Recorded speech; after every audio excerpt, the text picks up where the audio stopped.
warahmatullahi wabarakatuh.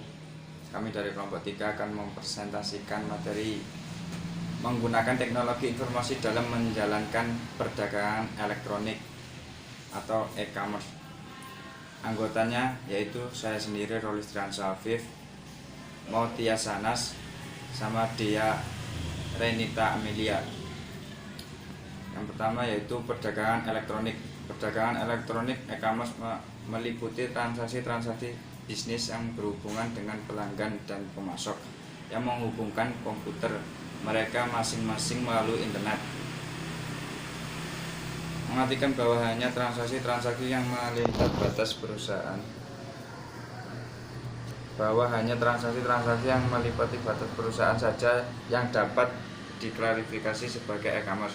Pandangan luas e-commerce yaitu bahwa e-commerce dapat memfasilitasi operasi internal maupun eksternal perusahaan. Dengan pandangan ini, istilah bisnis elektronik dan perdagangan elektronik akan sama.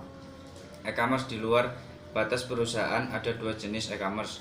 Yang satu B2B, business to business, mengacu pada transaksi antar bisnis di mana tidak ada pihak yang menjadi konsumer akhir. Transaksi B2B melibatkan orang yang relatif sedikit, biasanya mereka yang berbeda di dalam kompleks layanan informasi dan perusahaan yang terpengaruh.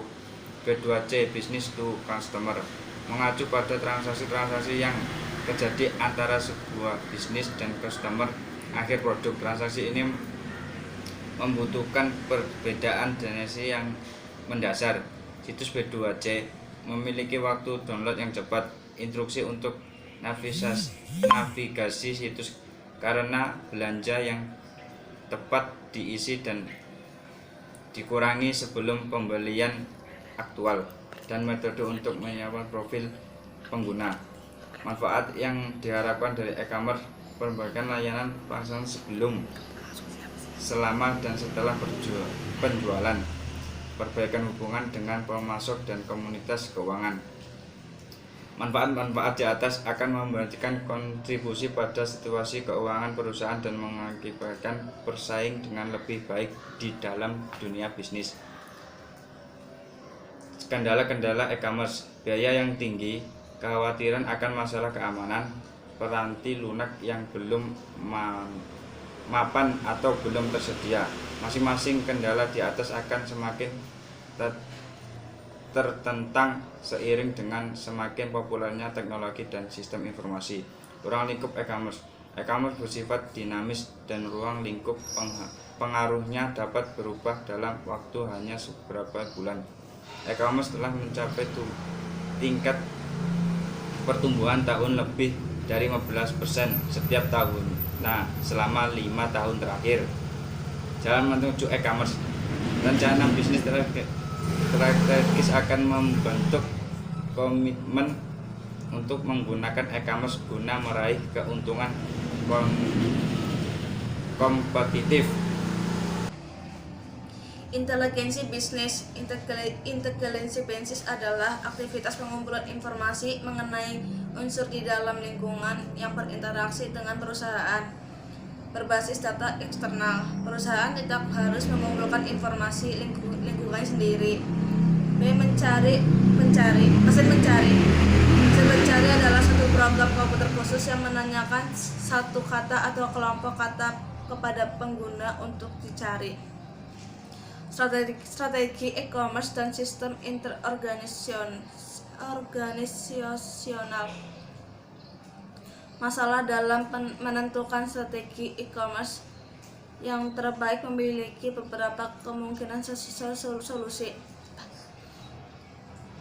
Namun strategi yang paling sering disebut adalah strategi di mana unsur yang ada kaitannya dengan transmisi data elektronik.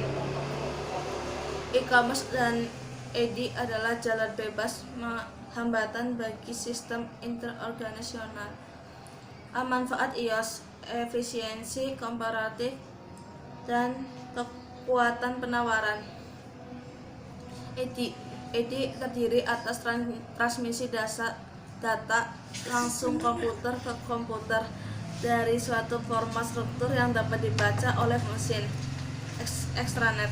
Extranet adalah cara lain dari membuat iOS.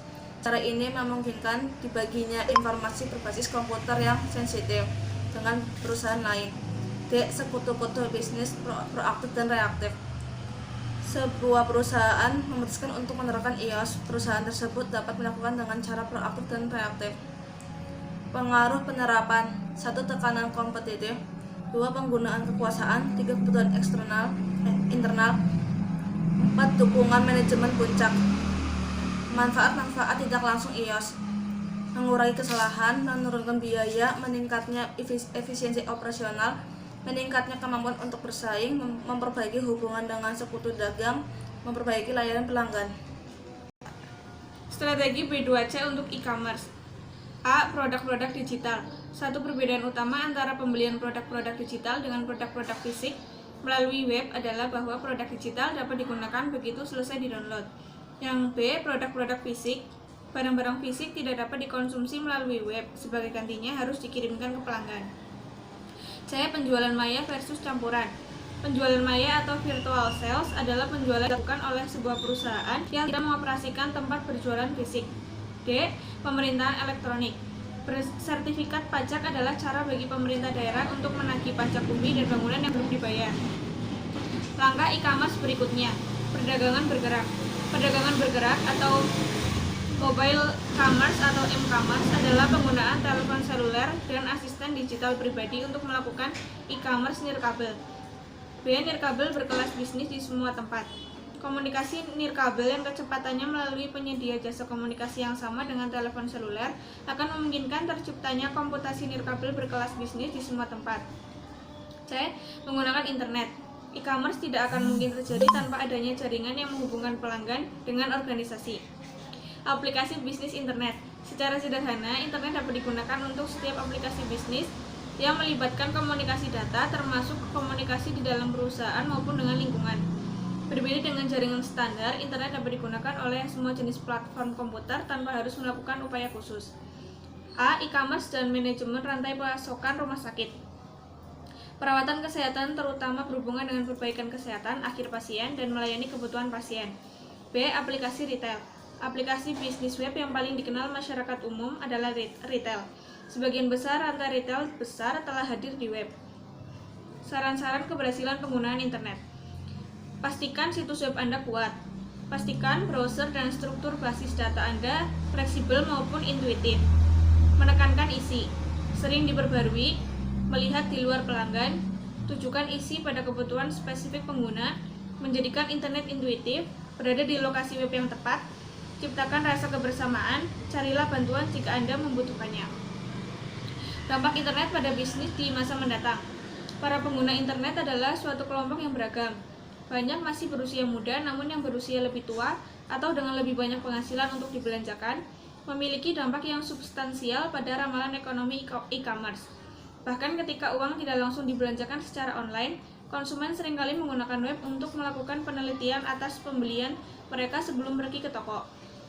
E-commerce sedang mengalami perkembangan baik itu di Amerika Serikat maupun di seluruh dunia. Jumlah e-commerce yang luar biasa terjadi antar bisnis. Terima kasih atas perhatiannya. Wassalamualaikum warahmatullahi wabarakatuh.